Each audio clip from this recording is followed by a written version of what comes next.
যে ইব্রাহিম আলাইহিস সালাম সেই মূর্তিগুলো ভাঙলেন। এরপরে ওই দেশের বাদশাহ কি করলেন, ইব্রাহিম আলাইহিস সালামকে আগুনে নিক্ষেপ করবে। কেননা ইব্রাহিম আলাইহিস সালাম আমাদের জাতি থেকে তিনি আলাদা হয়ে গেলেন। এবার ইব্রাহিম আলাইহিস সালামকে আগুনে নিক্ষেপ করবে। বিশাল একটা অগ্নিকুণ্ড খনন করলেন। বিশাল একটা গর্ত খনন করার পরে ইব্রাহিম আলাইহিস সালামকে সে আগুনে নিক্ষেপ করবে, কিন্তু সে আগুনে নিক্ষেপ করতে পারবে না। এবার ইব্রাহিম আলাইহিস সালামকে যখন সে আগুনে নিক্ষেপ করবে, আগুন দাও দাও করে জ্বলতেছে। এবার ইব্রাহিম আলাইহিস সালামকে কোনোভাবে আগুনে নিক্ষেপ করলেন, অগ্নিকুণ্ডের ভিতরে প্রবেশ করলেন।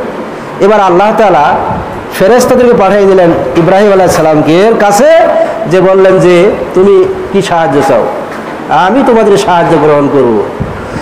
হাদিসের মধ্যে সাদা হয়েছে, এই আগুন নিভানোর জন্য সমস্ত প্রাণীরা আপ্রাণ চেষ্টা করেছিলেন, কিন্তু একটা প্রাণী আগুন নিভানোর জন্য কিন্তু প্রতিযোগিতা করে নাই, সেটা হলো টিকটিকি, যেটা আমরা হাল্লে বলি।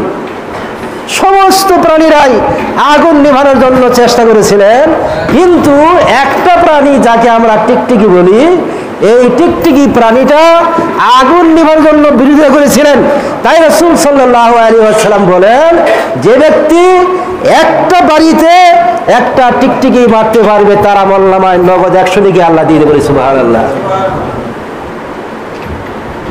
রাসূলুল্লাহ সাল্লাল্লাহু আলাইহি ওয়াসাল্লাম বলেন, যে ব্যক্তি এক বাড়িতে একটা টিকটিকি মারতে পারবে তার আমলনামায় 100 নেকি আল্লাহ তাআলা দিয়ে দেয়।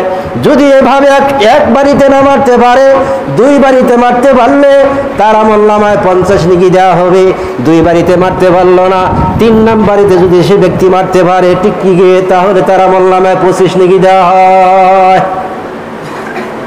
তাহলে হাইলে মারাও কি আছে, সব আছে, নেকি আছে টিকটিকি মারার। এবার ইব্রাহিম আলাইহিস সালাম ফেরেশতাদের বললেন, আমি তোমাদের কাছে সাহায্য চাই না, আমি সাহায্য চাই কার কাছে?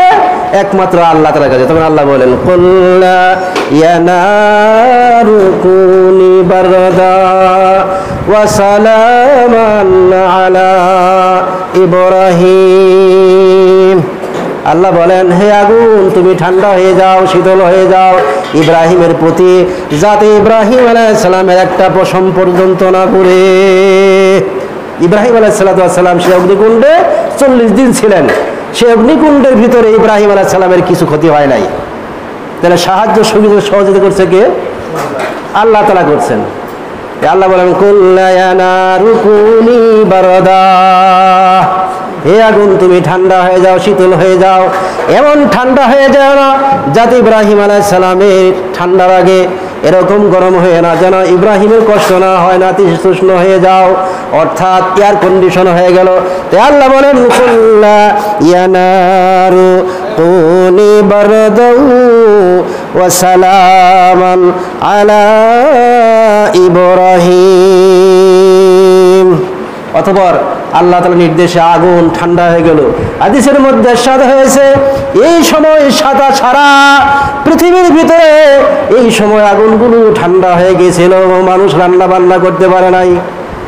আল্লাহ তাআলার নির্দেশে ইব্রাহিম আলাইহিস সালাম 40 দিন পর যখন বের হবে, ওই দেশের বাদশাহ উকিতে দেখলেন যে ইব্রাহিম কেমন আছে। যা দেখে যে ইব্রাহিম আলাইহিস সালাম আগুনের মধ্যে শীতল আকাশের শীতল বাতাসের মধ্যে বসে আছে, তার কোনো ক্ষতি হয় নাই, তার কিছু বিন্দুমাত্র ক্ষতি হয় নাই। ইব্রাহিম আলাইহিস সালাম সেখান থেকে বের হয়ে এলেন। ইব্রাহিম আলাইহিস সালাম সেখান থেকে বের হয়ে এলেন। হাসবিয়াল্লাহু ওয়া নি'মাল ওয়াকিল, নি'মান মাওলা ওয়া নি'মান নাসির। তাই হাদিসের মধ্যে ইরশাদ হয়, যদি কোনো বান্দার মুসিবত হয়, পেরেশানি হয়, মুসিবত আসে, বিপদ আসে, তখন একটা দোয়া করতে হবে। সেটা কি? ইব্রাহিম আলাইহিস সালাম আল্লাহর কাছে দোয়া করেছিলেন। কি দোয়া করেছিলেন? হাসবিয়াল্লাহু ওয়া নি'মাল ওয়াকিল, নি'মান মাওলা ওয়া নি'মান নাসির। আল্লাহর কাছে দোয়া করেছিলেন, আল্লাহ তার দোয়া কবুল করে তার জন্য তার আগুনটা কি হয়ে গেছিল, শীতল হয়ে গেলেন এবং ঠান্ডায় পরিণত হয়ে গেলেন, নাতিশীতোষ্ণ হয়ে গেলেন। ইব্রাহিম আলাইহিস সালাম সেখান থেকে বের হয়ে এলেন। বাকি আলোচনা আগামী জমা হবে। ইব্রাহিম আলাইহিস সালাম তার ঘটনা এবং তার ব্যাখ্যা বিশ্লেষণ কোরআন এবং হাদিস দ্বারা আলোচনা করবো ইনশাআল্লাহ তাআলা। আজকে এই পর্যন্ত সমাপ্ত। সুবহানাকা আল্লাহুম্মা বিহামদিকা আশহাদু আল্লা ইলাহা ইল্লা আনতা আস্তাগফিরুকা ওয়া আতুবু ইলাইক।